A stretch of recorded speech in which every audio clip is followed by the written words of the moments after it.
भगवान ने कहा कि इंद्र का यज्ञ बंद कर दो और गोवर्धन की पूजा करेंगे। तो ब्रजवासी सोच रहे थे पहाड़ की पूजा करना, ये तो अक्सर आप देखते हैं जो आदिवासी लोग होते हैं, पिछड़े हुए लोग होते हैं, वो किसी पेड़ की पूजा करते हैं, पहाड़ की पूजा करते हैं, सूर्य की पूजा करते हैं। तो बोले पहाड़ की पूजा क्यों करनी? तो कृष्ण ने कहा नहीं, ये साधारण पहाड़ नहीं है, ये गोवर्धन है, ये गायों का वर्धन करता है। और फिर भगवान ने क्या किया, उसके उस लीला में स्वयं भगवान गिरिराज जी में प्रवेश कर गए और बहुत विशाल रूप धारण कर लिया। और जितना भी भोग लगा था जो इंद्र के लिए तैयार था, भगवान ने दोनों भुजाओं से सब ले लिया, लेते गए। और उसके बाद क्या कर रहे हैं, अन्य और लेके आओ और लेके आओ। और सारे ब्रजवासी भाग रहे हैं इधर उधर, अपने अपने घर से बड़े बड़े पकवान लेके आ रहे हैं और भगवान पाए जा रहे हैं। और भगवान ऐसे करने वाले अन्य और अब ब्रजवासियों को अच्छा भी लग रहा है, भगवान के लिए भोग बना रहे हैं। क्योंकि इससे पहले इंद्र कोई भोग लगाते थे, इंद्र से कोई रेसिप्रोकेशन नहीं होता था। यहाँ तो गोवर्धन को भोग लगाया, गोवर्धन पा रहे हैं सब, और बोले और भी लेके आओ। बोले ये तो कमाल कर दिया। और लेते आ रहे हैं, वो ब्रजवासी लाते आ रहे हैं और ये भगवान पाते जा रहे हैं। तो बोले कैसे चलेगा, ये तो भगवान का पाने का गति बहुत तेज है, हमारी लाने की गति बहुत कम है। तो क्या होगा? तो एक हमारे वहाँ पे वृद्ध ब्राह्मण थे, बड़े समझदार ब्राह्मण थे, उन्होंने बोला तुलसी दल डाल दो। जब तुलसी दल डाल दिया तो फिर गिरिराज जी संतुष्ट हो गए। बोले हरि बोल गिरिराज जी की जय। और फिर गिरिराज जी ने एक और चमत्कार किया, जो भगवान ने गिरिराज जी ने भोग स्वीकार किया था, सारा का सारा भोग वैसे के वैसा वापस भर दिया। ताकि किसके लिए? प्रसाद बांटने के लिए। क्योंकि कृष्ण ने पहले आज्ञा दी थी कि गिरिराज जी की पूजा कैसे करनी है। पहले गोवर्धन जी को भोग लगाएंगे, उनकी आरती उतारेंगे और जो प्रसाद होगा सबको बांटेंगे, ब्राह्मणों को खिलाएंगे, बच्चों को, बूढ़ों को, पशुओं को, चंडालों को, सबको खिलाएंगे, लेकिन इंद्र को नहीं खिलाएंगे। सबको, क्योंकि भगवान इंद्र को बहुत क्रोध दिलाना चाहते थे। तो देखिए ये भगवान की कृपा है। हम भी अपने घर में भोग लगाते हैं। आप में से कितने भक्त लोग घर में भोग लगाते हैं ठाकुर जी को? तो कितने भक्तों की थाली खाली हो जाती है जब भोग लगाते हैं? तो नहीं होती। तो थाली खाली नहीं होती तो भगवान खाते हैं कि नहीं खाते हैं? खाते हैं, बिल्कुल निश्चित से खाते हैं। अगर रोज थाली खाली हो जाएगी तो हम भोग लगाना बंद कर देंगे। तो ठाकुर जी बहुत कृपालु हैं, तो इसलिए क्या करते हैं, जो हम भगवान के सामने भोजन अर्पण करते हैं, भगवान उसकी क्वांटिटी एज इट इज रहने देते हैं, उसकी क्वालिटी बदल देते हैं, उसको दिव्य बना देते हैं ना। वो क्या बन जाता है? वो दिव्य भगवान का उच्चिष्ट प्रसाद बन जाता है। तो जिस प्रकार से जब ये लीला समाप्त हुई, तो इस लीला के पीछे भगवान के कई प्रयोजन थे। एक प्रयोजन तो ये था कि इंद्र के मान का दमन करना है। इंद्र को बहुत घमंड हो गया था। इंद्र सोचता था कि मुझसे बढ़कर कोई नहीं है। ऐसा होता है जब हम किसी ऊंची पदवी पर आ जाते हैं और हमें बहुत सम्मान मिलता है, बहुत सुविधाएं मिलती है, हमें उसकी आदत पड़ जाती है और उसको हम सोचते हैं कि ये तो मेरा अधिकार है। हम भूल जाते हैं ये कृपा है। हम क्या समझते हैं? ये हमारा अधिकार है और मेरा अधिकार है, मुझे मिलना ही चाहिए। और एक दिन जब नहीं मिलता तो बहुत दिक्कत होती है ना? आप मंदिर में आते हैं, रोज आपको एक भक्त बोले प्रभु जी हरे कृष्णा, रोज आपकी परिक्रमा करे, है ना, आपको प्रणाम करे, आपकी परिक्रमा करे, हरे कृष्णा बोले। तो रोज हो रहा है ऐसे, कई सालों से हो रहा था, आपको भी आदत पड़ जाएगी। और एक दिन आए, आप आए, आप आपके देख ही ना, सीधा निकल गया, तो बोले यार आपको क्या लगा? इसका घमंड बढ़ गया है। कितना अभिमानी हो गया देखो। आज इसने प्रणाम में नहीं किया, परिक्रमा में नहीं किया, हरे कृष्णा में नहीं बोला, कितना घमंड बढ़ गया है इसका।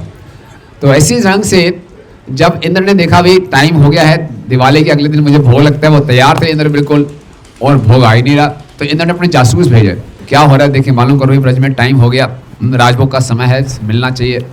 तो मिला नहीं। जासूस आए, बोले सरकार ये तो कुछ उल्टा ही काम हो रहा है। जो आपके लिए भोग की तैयारी की गई थी, सारा का सारा एक गोवर्धन को, पर्वत को खिला दिया। बोले पर्वत को खिला दिया? किसके कहने पे?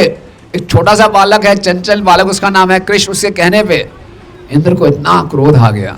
बोला ये एक जिसे कहते हैं चंचल बालक के कहने पे आके ब्रजवासियों का अहंकार इतना बढ़ गया है।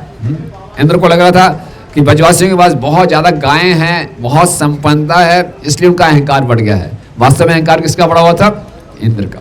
क्योंकि भगवान ने सोचा इंद्र मेरा भक्त है, ब्रजवासी भी मेरे भक्त हैं, श्रेष्ठ कौन है? ब्रजवासी की इंद्र भक्ति में ब्रजवासी।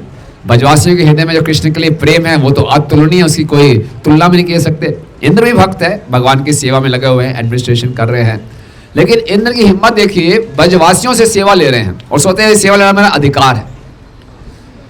ये तो भगवान ने कहा ये तो बहुत ज्यादा ही हो गया। अपने से उन्नत भक्तों से सेवा ले रहे, वो भी अधिकार समझ के कि सेवा करनी ही चाहिए मेरी। तो भगवान ने कहा इसका तो दमन करना चाहिए। दूसरा, भगवान ने ये सोचा कि मेरे ही पार्षद ब्रजवासी अगर इंद्र की पूजा करेंगे तो आगे संसार में लोग क्या समझेंगे, सभी देवी देवताओं की पूजा करनी चाहिए। लेकिन भगवान गीता में क्या आदेश देते हैं, सर्वधर्मान् परित्यज्य माम एकम शरणम व्रज।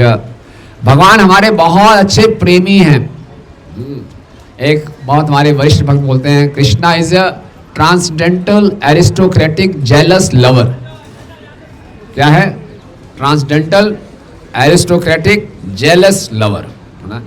प्रेम जहां होता है तो वहां सहन नहीं कर सकता कि मेरा प्रेमी किसी और से प्रेम करे।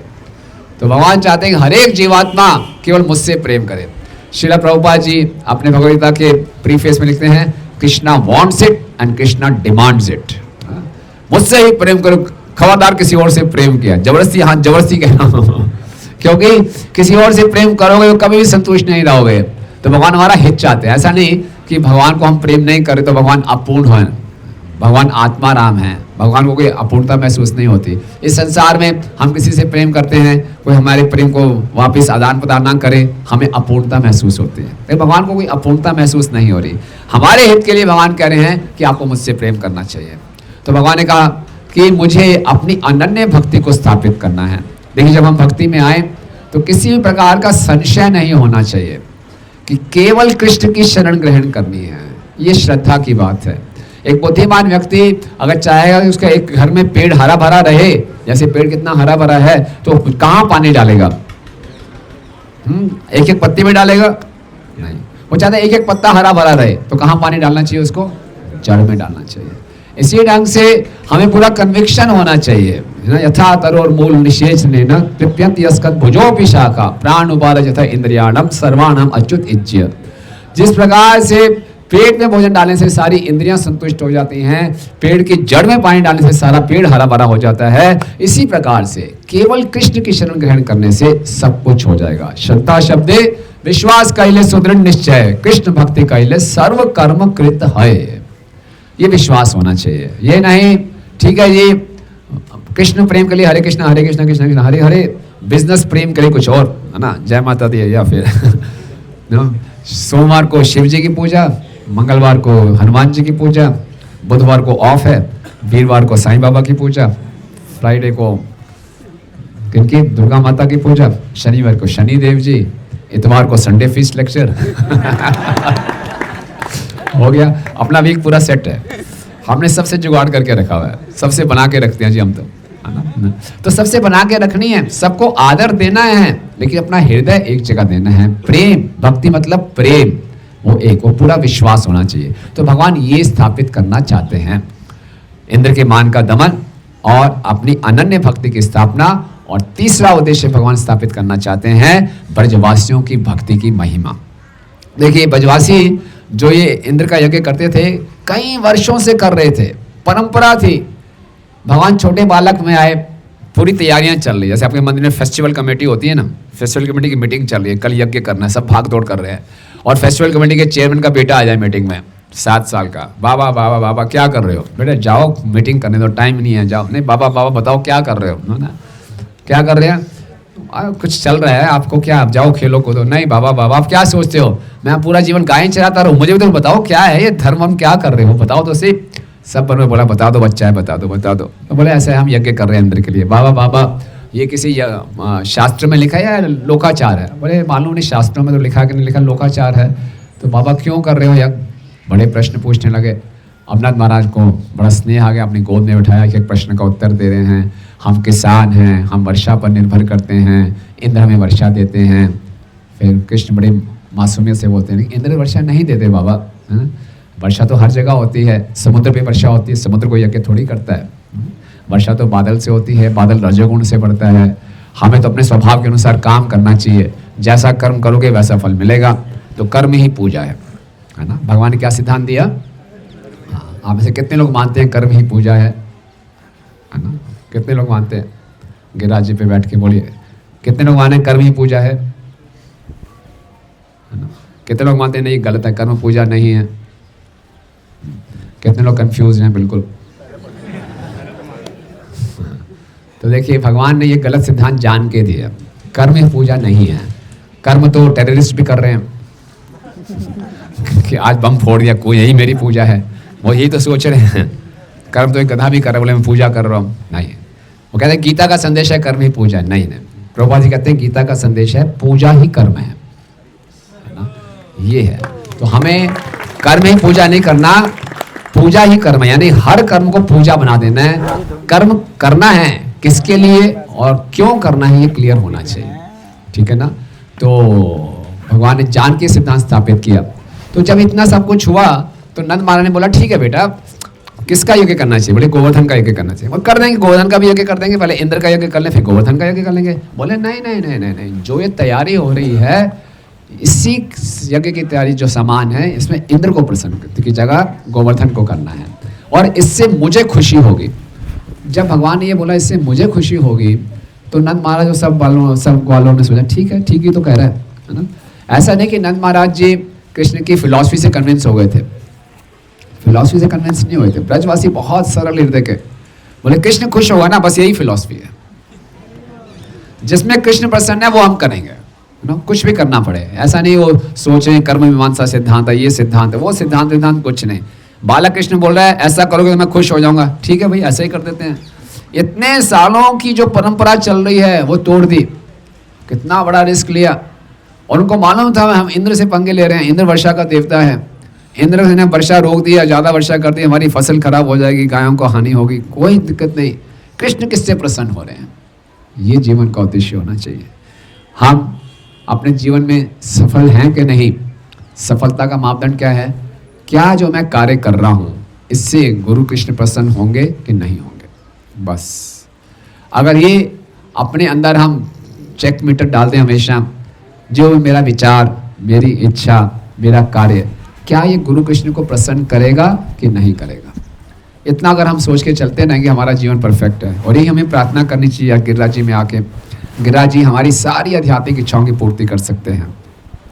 तो गिरिराज में परिक्रमा करते हुए यही प्रार्थना करनी चाहिए कि हमें ऐसे बुद्धि दें, इतना सामर्थ्य दें कि अपना हर कार्य हम आपकी प्रसन्नता के लिए करें। जब फिर गोवर्धन की पूजा हुई तो गिरिराज जी के अंदर भगवान कृष्ण प्रसन्न अंदर प्रवेश कर गए थे। तो गिरिराज जी ने सब ब्रजवासियों से बोला मुझसे प्रार्थना करो, मुझसे मांगो। तो सब गोवर्धन सब ब्रजवासियों ने आंख बंद करके प्रार्थना की। इतने ब्रजवासी थे, सबकी एक ही प्रार्थना थी। Any idea, any guess? एक ही प्रार्थना है, हाँ, उनकी प्रार्थना थी कृष्ण और बलराम खुश रहें, बस ये प्रार्थना थी।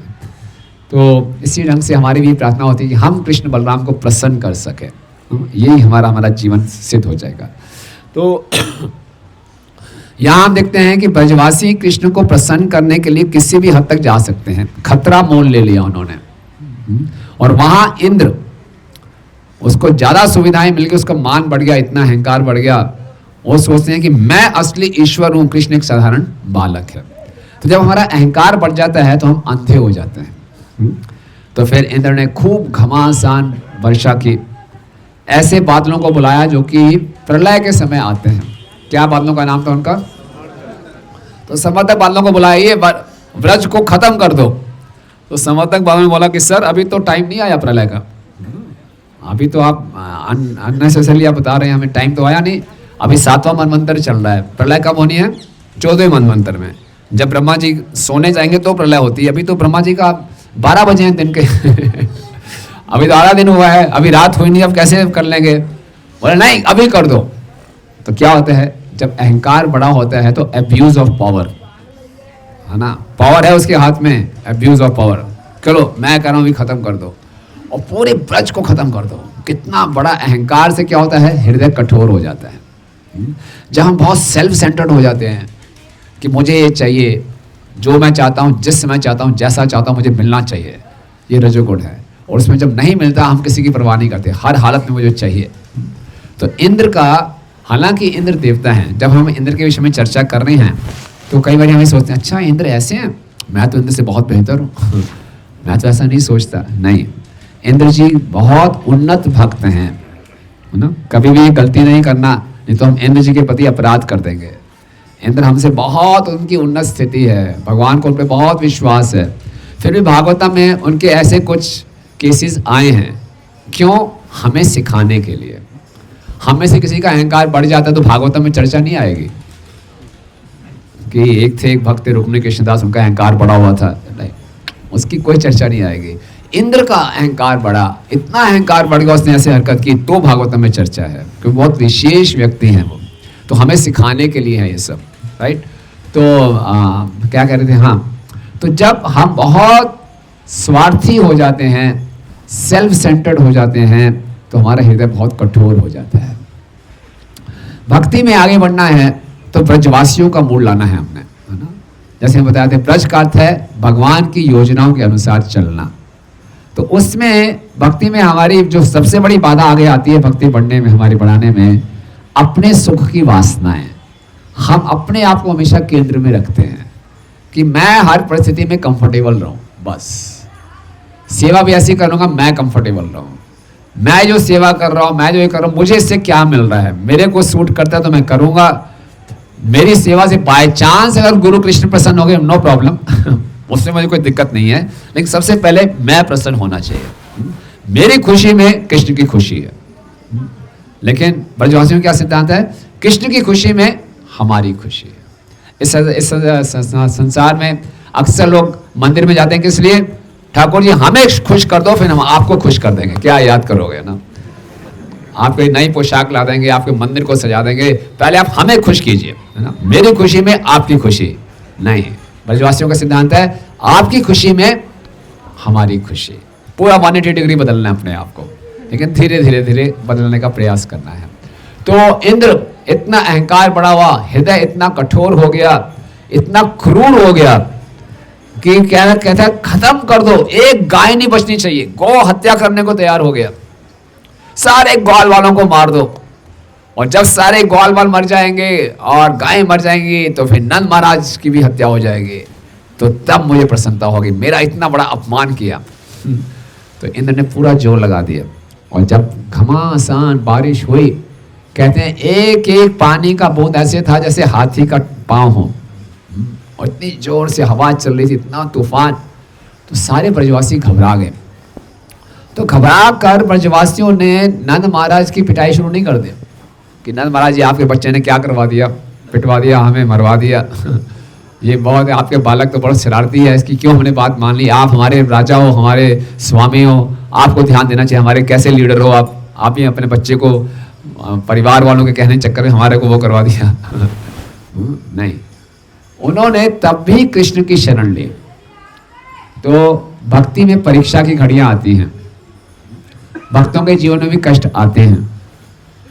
तो भक्तों के जीवन में जब कष्ट आते हैं, वो कष्ट भगवान भेजते हैं हमारी भक्ति को और प्रगाढ़ करने के लिए, वो हमारी श्रद्धा की परीक्षा है। इसीलिए कहते हैं higher test brings higher test.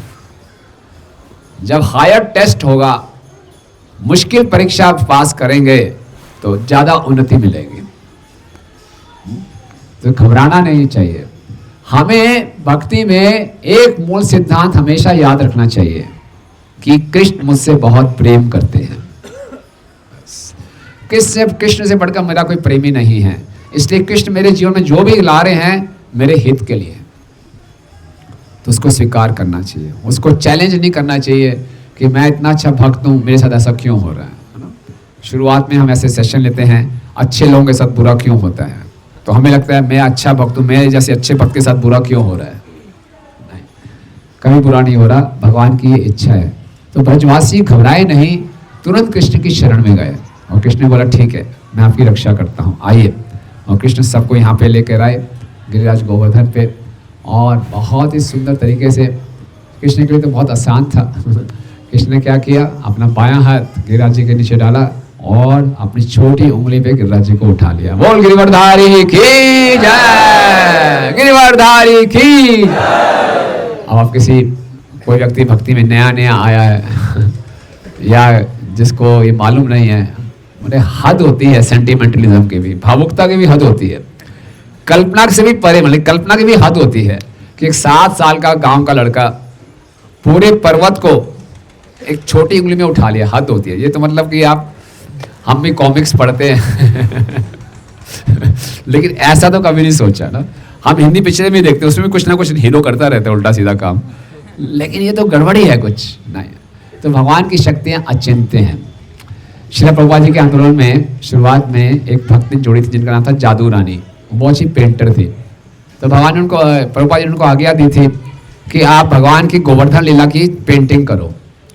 तो जादू रानी ने बहुत सोचा कैसे करना है, तो उन्होंने पेंटिंग बनाई और उस पेंटिंग में उन्होंने कृष्ण को मस्कुलर, बहुत बड़े बड़े मसल्स दिखाए ना, कि उन्होंने बोला कृष्ण ने गोवर्धन उठाया तो बहुत मसल्स होंगे ना जब प्रभुपाद ने देखा, प्रभु बहुत जोर से हंसे, बोले नहीं, कृष्ण को गोवर्धन उठाने के लिए पहले वेट लिफ्टिंग नहीं करनी पड़ी, मसल्स बिल्डअप नहीं करनी पड़े ना।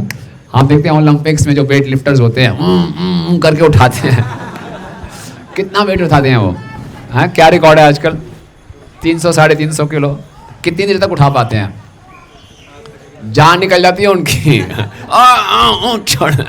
और बाद में मालूम चलता है वो उसमें क्या किया, कुछ ड्रग्स लिए थे, वो गोल्ड मेडल भी छीन लेते हैं उनसे कृष्ण ने कोई ड्रग्स नहीं ले, कुछ नहीं किया, नहीं किया, बड़े प्रेम से उठाया। और कितने दिनों के लिए उठाया? 7 दिन के लिए उठाया। कमाल है। और इस लीला में, ये इतनी महत्वपूर्ण लीला है, इस लीला के द्वारा भगवान ने एक साथ 5 रसों का आस्वादन किया।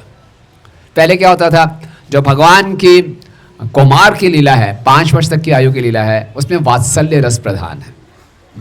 और पौगण लीला 5 से 10 में भगवान के साख्य रस प्रधान है, ग्वाल बालों के साथ ज़्यादा समय बताया। और उसके बाद कैशोर लीला में माधुर्य रस प्रधान है, गोपियों के साथ, है ना।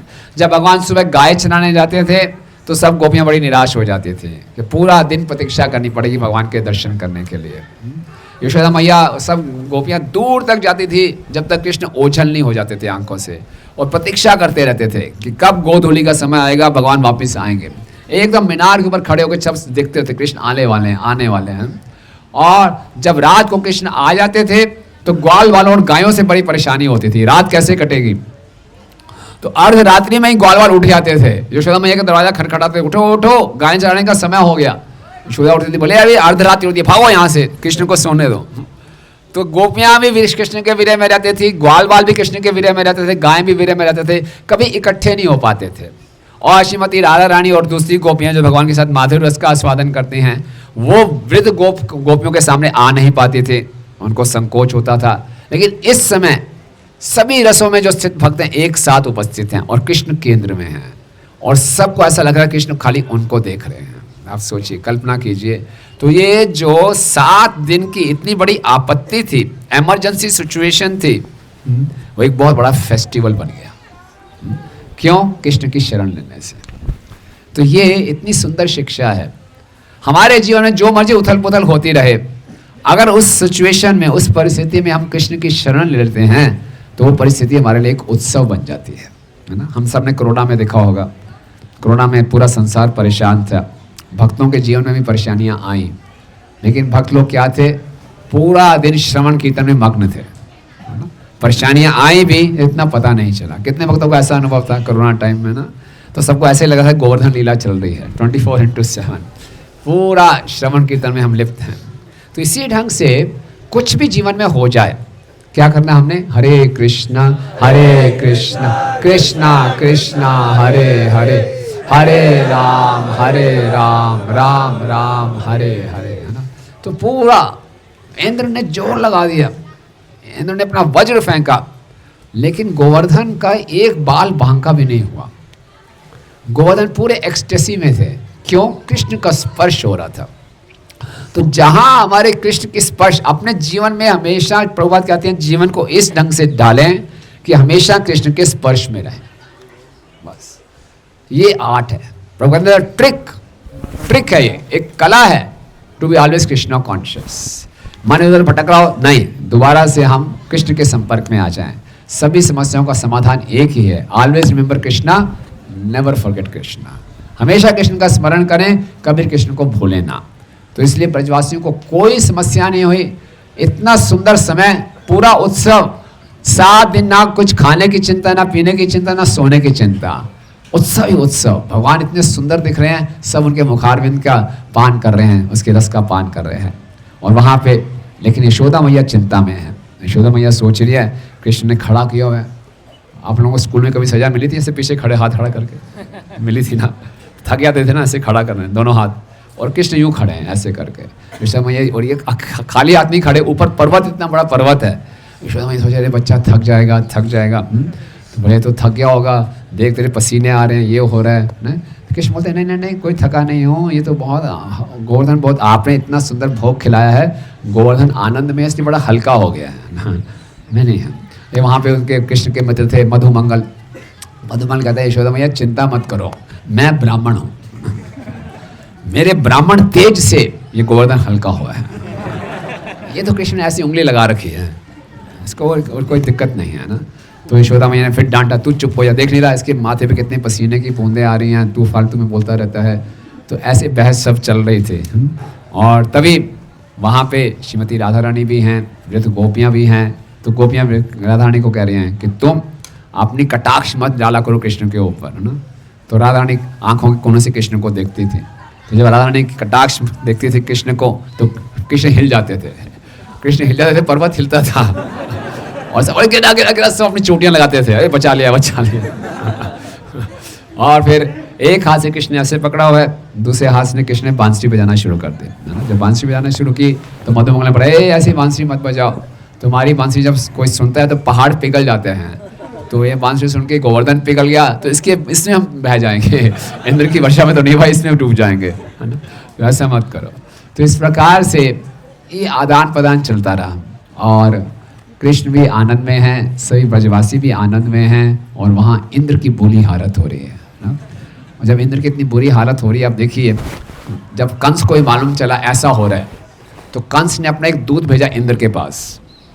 बोले ऐसी आपातकालीन स्थिति में इंद्र हम आपके साथ हैं। पॉलिटिक्स हो रही है वहाँ पे, है? तो बोले हम आपका साथ देते हैं, हम मानते, हम भी आपका साथ जानते हैं कि ब्रजवासियों का अहंकार बहुत बढ़ गया है, आप जो भी कर रहे हैं बिल्कुल ठीक कर रहे हैं, किसी भी प्रकार की आवश्यकता पड़े हमें बताइए आप। तो जब इंद्र को ये भी संदेश मिला कि कंस ने संदेश भिजवाया है, तो इंद्र की आंखें खुली कि मेरा स्तर इतना गिर गया है अब, है ना, कि कंस से मैं मित्रता करूँगा अब। कि कंस मुझे अपना मित्र मान रहा है। तो उसे लग गया, तब तक 7 दिन भी हो गए थे। समर्थक बादल थक के वापस आ गए, वज्रपात हुआ। वज्रपात इंद्र ने क्या किया हुआ आप सब जानते होंगे। पहले टाइम में सारे पहाड़ उड़ा करते थे, पहाड़ों के पंख होते थे, और उड़ते उड़ते जहाँ इनकी छोटी पहाड़ बैठ जाते थे ठक, और जहाँ बैठे वहाँ सबके सब लोगों का खत्म, काम जहाँ बैठे खत्म। तो बहुत त्राही त्राही मची हुई थी। तो इंद्र ने जितने भी पहाड़ थे सबके पर काट दिए थे। इंद्र ये पहाड़ चल थे, उड़ते थे, उनको अचल बना दिया, एक स्थान पे स्थित कर दिया अपने वज्र से। तो वज्र की और पहाड़ों की हमेशा दुश्मनी रही है, हमेशा इंद्र के वज्र की हमेशा जीत हुई है। लेकिन यहाँ पे क्या हुआ, गोवर्धन पे जब वज्र का पात किया तो वज्र चकनाचूर हो गया। तो हमारे एक आचार्य हैं बलदेव विद्याभूषण जी, वो बताते हैं गोवर्धन का एक अर्थ क्या है, गो मतलब वज्र, और वर्धन मतलब जो वज्र को भी हरा दे वो है गोवर्धन। तो इसलिए इसको गिरिराज बोला गया है। बाकी पहाड़ तो वज्र के आगे चकनाचूर हो गए, लेकिन गोवर्धन ने वज्र को चकनाचूर कर दिया, इसलिए गोवर्धन। गिरिराज गोवर्धन की जय। तो जब इंद्र की जब सोचा कि वज्र भी मेरा काम नहीं कर रहा, समर्थक बादल भी वापस आ गए, कुछ काम नहीं कर रहा, ये बालक साधारण नहीं है। 7 दिन के लिए ऐसे खड़ा किया, और सब के सब बोले, अंदर तो बड़े मृदंग बज रहे हैं, वाद्य बज रहे हैं, खुशियों का वातावरण है, और यहाँ पे हमारी बुरी हालत हो रखी है। और गोवर्धन के ऊपर भी जो जितने पहाड़ हैं, सॉरी पेड़ हैं, कुछ हिला भी नहीं। भगवान ने ऐसा अरेंजमेंट कर दिया, कुछ नहीं हिला। और जितना का जितना पानी गिर रहा था, भगवान ने अपने सुदर्शन चक्र से सारा पानी भी सुखा दिया। ऐसा नहीं कि पूरे ब्रज में बाढ़ आ रही है, कुछ नहीं, बल्कि ओवरहॉलिंग हो गया, सब कुछ साफ हो गया एकदम। तो जब इंद्र ने सोचा ये हो गया, ये कोई बालक साधारण नहीं है, और मेरी इतनी दुर्गति हो गई, कंस मुझे अपना मित्र बनाना चाह रहा है, तो उसकी आंखें खुली, है ना। और फिर को बहुत शर्मिंदा हुआ, बहुत पश्चाताप किया, बोले आखिर कृष्ण से माफ़ी मांगता हूँ, लेकिन हिम्मत नहीं हो रही कैसे आगे जा। तो ब्रह्मा जी के पास गया, तो ब्रह्मा जी ने बोले आपने बहुत बड़ा अपराध किया है, लेकिन कृष्ण को प्रसन्न करने का एक ही तरीका है, गाय साथ में लेके जाओ। गाय कृष्ण को बहुत प्रिय है। कल भी गोपाष्टमी थी, तो देखिए गाय कृष्ण को इतनी प्रिय है, भगवान ने अपने धाम का नाम क्या रखा है, गोलोक। तो इतने भगवान, तो फिर सुरभि गाय को आगे रखकर इंद्र डरते डरते आते हैं और इस स्थान पे आते हैं और बहुत प्रार्थनाएं करते हैं, और सुरभि गाय अपने दूध से यहाँ भगवान का अभिषेक करती हैं। तो इस स्थान का नाम पड़ा गोविंद कुंड। तो सुरभि गाय ने कहा इंद्र को, आज से आप हमारे स्वामी नहीं हैं, इंद्र नहीं हैं, कृष्ण हमारे इंद्र हैं।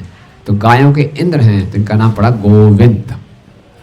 तो इस लीला से भगवान को गोविंद नाम प्राप्त हुआ।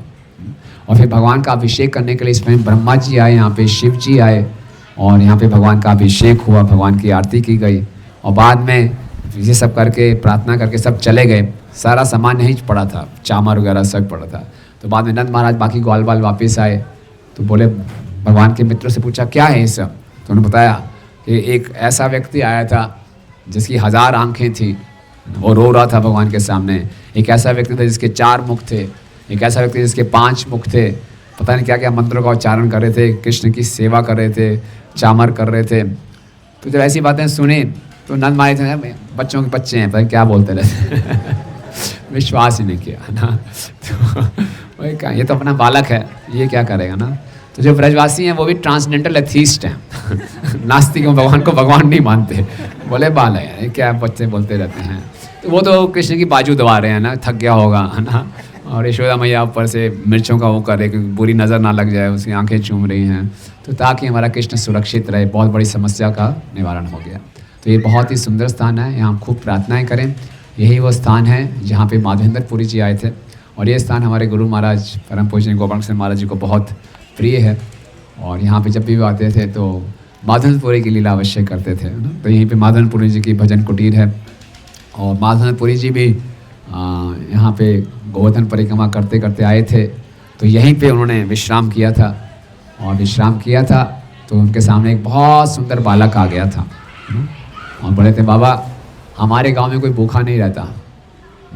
माधवेंद्रपुरी की क्या आदत थी, अयाचक वृत्ति थी, किसी से कुछ मांगते नहीं थे, कुछ नहीं मांगते थे, इतने सेल्फलेस थे, अपने लिए कुछ मांगना ही नहीं है, जो दे देगा तो ले लूँगा। इसकी प्रैक्टिस करके देखें हम 1-2 घंटे के लिए, हम बुरी हालत हो जाएगी हमारे कुछ मांगना ही नहीं, यानी कि अपने बारे में कुछ सोचते ही नहीं थे। कितना बड़ा विचार था ना। तो बोले ये लो, बोले तुम्हें कैसे मालूम चला मैं भूखा हूँ। बोले गाय की औरतें कुछ यहाँ पे पानी भरी थी कुएं से, तो बाबा दिखाई दिए, आप किसी से कुछ मांग भी नहीं रहे, ये हमारे गांव में कोई भूखा नहीं रहता, आप किसी से कुछ मांगते नहीं हो, ये दूध पी लो, और वापस आके मैं लोटा ले जाऊँगा, गाय धोने का समय हो गया। तो माधवेंद्रपुरी जी ने देखा इतना सुंदर बालक है, दूध भी इतना स्वादिष्ट, और दूध पी के लोटे को धो के प्रतीक्षा कर रहे थे कि कब बालक आएगा आएगा। तभी थोड़ी सी उनकी आंख लग गई, और उस आंख में वही बालक आते हैं और बोलते क्या हैं कि मैं इस क्षेत्र का अधिकारी हूँ, गिरिवरधारी गोपाल हूँ, और मैं तुम्हारी प्रतीक्षा कर रहा था, मैं तुम्ही से सेवा लेना चाहता हूँ। और मुसलमानों ने आक्रमण किया था, तो पुजारी ने मुझे यहाँ से आगे ही जाएंगे तो स्थान है जहाँ श्रीनाथ जी प्राप्त हुए थे, कि मुझे यहाँ पे पुजारियों ने दबा के चले गए थे, मेरी इच्छा है तो मुझे यहाँ से निकालो और गोवर्धन के ऊपर स्थापित करो। और जब माधवेंद्रपुरी जी को ये मालूम चला कि स्वयं कृष्ण आए थे मेरे स्वप्न में, मैंने कृष्ण से सेवा ले ली, कृष्ण मेरे लिए दूध लेकर आए, उनको ये बुरा लग रहा था कि मैंने कृष्ण से सेवा ले ली, मेरा जीवन बना है कृष्ण की सेवा करने के लिए, मैंने कृष्ण से सेवा ले ली, लेकिन कृष्ण आए मुझसे मिले और मैं कुछ नहीं कर पाया, इसका उन्हें बहुत दुख था और बड़ी एक्सटेसी में भी थे। लेकिन तब उनको अपनी सेवा याद आ गई, पहले सेवा करनी चाहिए। सब गाँव वालों को इकट्ठा किया, उस स्थान पर ले गए जहाँ पे उस गोपाल ने दिखाया था मैं छिपा हुआ हूँ, और सब झाड़ियाँ वाड़ियाँ साफ की, तो नीचे कौन प्राप्त हुए, श्रीनाथ जी प्राप्त हुए। श्रीनाथ जी की जय। फिर हम जानते हैं उनको इस गोवर्धन पे स्थापित किया, बहुत जल्दी अभिषेक भी हुआ, मंदिर भी बन गया, सारे ब्रजवासी रोज आते थे, अपने घर में जो कुछ था श्रीनाथ जी को अर्पण करते थे। और उसके बाद कुछ समय के बाद 2 साल के बाद फिर श्रीनाथ जी ने बोला माधवेंद्रपुरी जी को, अच्छा है मेरी सेवा अच्छी चल रही है, लेकिन अभी भी गर्मी लग रही है और मैं क्या चाहता हूँ कि जाओ आप मलाय पर्वत से यानी कि जगन्नाथपुरी में जाके वहाँ का चंदन लेकर आओ, और आपको ही जाना है, किसी और को नहीं, यानी किसी और को भेज देना ना, आपको ही जाना है, क्योंकि ये काम आप ही कर सकते हो। तो भगवान माधवेंद्रपुरी जी की परीक्षा ले रहे थे माधवपुर जी हमें सिखा रहे हैं कि भक्ति में आलस नहीं करना चाहिए, मेहनत करने से घबराना नहीं चाहिए।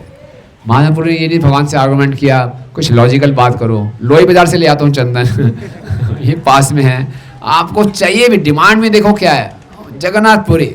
उस समय ये भी नहीं था कि अभी फ्लाइट पकड़ता हूँ या अभी एयर कोरियर करवा लेता हूँ, नहीं, खुद जाओ और किसी और को भी नहीं भेजना, आपने ही जाना है। ठीक है जी। तो जो सेवा का हमें मौका मिलता है तो अपने आप को बहुत सौभाग्यशाली मानना चाहिए और सेवा को भाग भाग के करना चाहिए, सेवा से भागना नहीं चाहिए। ठीक है। तो माधवपुर जी खुद निकले, चले पैदल, इतना लंबा सफ़र पैदल किया, तय किया। फिर रास्ते में रेमुणा में रुके, गोपीनाथ जी की लीला होती है, गोपीनाथ जी उनके लिए खीर चुराते हैं, वो सब आपने सुना होगा, समय कम है। वापस आ रहे होते हैं जगन्नाथपुरी में, जगन्नाथपुरी में पहले ही उनका यश पहुंच चुका होता है। ये ऐसे भक्त हैं जिनके लिए भगवान ने खीर की चोरी की थी। तो फिर वहाँ से उनको चंदन मिलने में आसानी हो जाती है, चंदन लेकर उठा के फिर आ रहे हैं।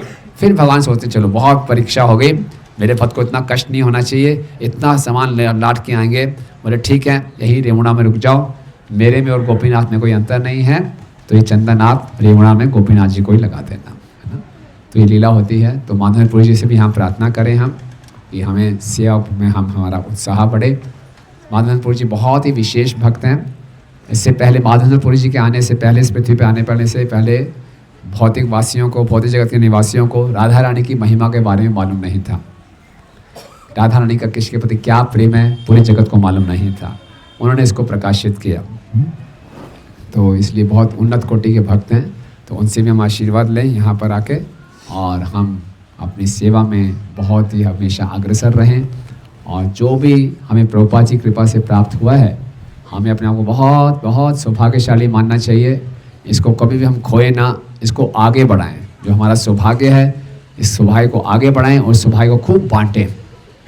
इसी गोवर्धन पे, राधा कुंड पे भक्ति सिद्धांत श्री ठाकुर महाराज जी ने शिला प्रभुपाद जी को आज्ञा दी थी कि आप पुस्तकों को छापना और पुस्तकों को बांटना। तो गोवर्धन आपको मालूम है, उपदेशामृत में कहा गया है, जो वैकुंठ में, वैकुंठ लोक हैं, उनसे श्रेष्ठ है मथुरा में, जो पृथ्वी पर मथुरा है वो उससे श्रेष्ठ है। पृथ्वी पर मथुरा वैकुंठ लोक से श्रेष्ठ है, और मथुरा से श्रेष्ठ है वृंदावन, क्योंकि वृंदावन में भगवान ने सुंदर लीलाएं की। और वृंदावन से श्रेष्ठ है गोवर्धन, क्योंकि गोवर्धन को भगवान ने अपने हाथ से उठाया। और गोवर्धन से भी श्रेष्ठ है राधा कुंड। उस राधा कुंड के तट पे, जो कि आध्यात्मिक जगत के सर्वश्रेष्ठ स्थान है, भक्ति सिद्धांत श्री ठाकुर महाराज जी ने अपने शिष्य उसमें अभय बाबू, जो कि गृहस्थ आश्रम में थे, उनको ही आज्ञा दी कि आपको क्या करना है, पुस्तकों को छाप के उसका वितरण करना है। और प्रभुपाद जी ने इस आज्ञा को अपना जीवन बना लिया, और प्रभुपाद जी ने इतने कष्ट सहे इस आज्ञा को पूरा करने के लिए। तो आज हम यहाँ जो परिक्रमा कर रहे हैं, हम ये प्रार्थना करें गिरिराज जी से कि हमारे अंदर भी इतना उत्साह आए, हिम्मत आए, साहस आए, दृढ़ता आए कि हम प्रभुपाद जी को प्रसन्न करने के लिए हम भी कष्ट उठाने को तैयार हो जाएं। तो अभी मैराथन आ रहा है, और ये जो मैराथन विशेष रहेगा, क्योंकि ये मैराथन किया जाएगा परम पूजनीय गोपाल कृष्ण गोस्वामी महाराज जी को समर्पण के रूप में। हरि बोल। जब श्रीला प्रभुपाद जी का तिरुभाव 1970 में हुआ था, तो प्रभुपाद जी के सब शिष्यों ने मिलकर 1978, 1979, 1980 में स्कोर डबल ट्रिपल कर दिया। कि एक ही तरीका है कि हम प्रभुपाद को प्रसन्न कर सकते हैं, हमारा हमेशा उनका स्मरण बना रहे। इसीलिए गुरु महाराज को पुस्तक वितरण बहुत प्रिय था, और प्रभुपाद जी को बहुत प्रिय है, पूरी गुरु परंपरा को ये बहुत प्रिय है। ये हमारा फैमिली बिजनेस है। तो इस फैमिली के, आप लोग कितने लोग इस फैमिली के हिस्से बनना चाहते हैं? तो फैमिली का मेंबर खाली हरि बोल बोलने से मेंबरशिप नहीं मिलेगी। हरि बोल बोलने, इस फैमिली का मेंबर क्या बने, बस हरि बोल दो, आ जाओ आ जाओ। नहीं, हरि बोल बोलना ठीक है, लेकिन इस फैमिली का मेंबरशिप जो मिलेगा वो चाहिए इसमें सिंसेरिटी, आपका साहस चाहिए कि हाँ, मैंने अपना उत्तम से उत्तम प्रयास करना है पुस्तक वितरण में। कितने लोग कह रहे हैं yes? Best of the best efforts, best of the best, जो मैं कर सकता हूं अपने मन से, वाणी से, शरीर से, नो स्टोन अनटर्न्ड। ऐसा कुछ भी नहीं है कि आधा अधूरा प्रयास, पूरे हृदय से। ऐसा नहीं है ठीक है जी लिख दो प्रभु जी इतनी गीता कर दूंगा यार, एक ही फोन कॉल करना हो जाएगा बस। नहीं नहीं, बेस्ट ऑफ द बेस्ट प्रयास करना है, ताकि भक्ति जो है हृदय की भावना का विषय है। किस भावना से मैं कर रहा हूँ। हो सकता है हमारी क्वांटिटी ज़्यादा ना हो, लेकिन हमारे प्रयास बहुत सिंसियर हों, तो भगवान हमारे प्रयासों को देखेंगे। तो बेस्ट ऑफ द बेस्ट प्रयास करेंगे। तो नाम अपने प्रभु कह रहे हैं कि कम से कम मिनिमम कितनी गीता करनी चाहिए चंडीगढ़ पंचकुला को मिला के? 1.5 लाख। किसने बोला 1.5 लाख? अच्छा, और 2 लाख किसने बोला? बाकियों को सांप सूंघ गया। 2 लाख 2 लाख कितने लोग तैयार हैं?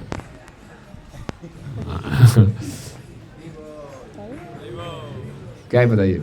भक्त उत्साहित हैं, आप उत्साहित नहीं। ठीक ना। लास्ट ईयर कितना किया था? 84। तो लास्ट 84 लाख यूनियन पार कर लिया आपने। अरे वाह वाह। तो आप ये कह रहे हैं 1 लाख बहुत कम है, वेरी लेस। मेरे ख्याल से 1.25 आराम से हो सकता है, आराम से हो सकता है। नहीं, कोशिश पूरी रहेगी, लेकिन ये कह रहे हैं ठीक है गिरिराज जी के सामने झूठ नहीं बोलना। तो कम से कम 1 लाख, और ज़्यादा से ज़्यादा तो कोई लिमिट नहीं है। भक्त लोग उत्साहित हैं, 2 लाख भी कर सकते हैं, लेकिन मिनिमम 1 लाख भगवत गीता। हरि बोल। ठीक है, और यही हमारा तरीका है प्रभुपाद जी को प्रसन्न करने का। भक्ति पूर्ण रूप से भक्तों की कृपा पर निर्भर है, गिरिराज जी की कृपा पर निर्भर है। तो खूब कृपा मांगिए, खूब भीख मांगिए कि हमारा मन हमें बहुत भटकाता है। भगवान का नाम गोपाल है, गोपाल है ना। गो का एक अर्थ होता है इंद्रिया। तो बिल्व मंगल ठाकुर जी प्रार्थना करते हैं, जब भगवान गाय चराने जाते हैं तो भगवान सबसे पीछे होते थे कि सब गायों को लेकर आना है। नहीं, कुछ गायें जानबूझ के छिप जाती थी इधर उधर कि भगवान का स्पेशल अटेंशन चाहिए। भगवान बार बार मुझे पुकारें, भगवान स्पेशल मेरे लिए आएँ। लेकिन भगवान एक गाय को भी भूलते नहीं थे, सब गायों को लेकर चलते थे साथ में। तो इसलिए बिल्व मंगल ठाकुर जी प्रार्थना करते हैं कि हमारी जो इंद्रियां हैं बहुत चंचल हैं, मन बहुत चंचल है, इधर उधर भागता रहता है। लेकिन आप गोपाल हैं, तो आप हमारी इंद्रियों के पालन करने वाले हैं, रक्षा करने वाले हैं। तो आप हमारे मन और इंद्रियों को अपने चरणों में लगाइए, है ना। तो इसीलिए ये प्रार्थना करें कि पूरा जीवन हम प्रभुपाद जी के आंदोलन में उत्साहपूर्वक सेवा करते रहें। और प्रभुपाद जी को बहुत प्रिय सेवा है पुस्तक वितरण की। इस पुस्तक वितरण की सेवा से हम हमेशा समाधि में रहते हैं।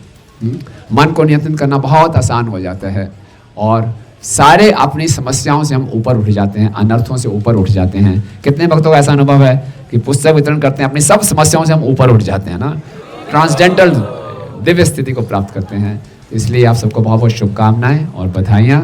हरे कृष्णा। गिरिराज गोवर्धन की, Shri Prabhupada transcendental book distribution की, निताई गौर प्रेमानंदे।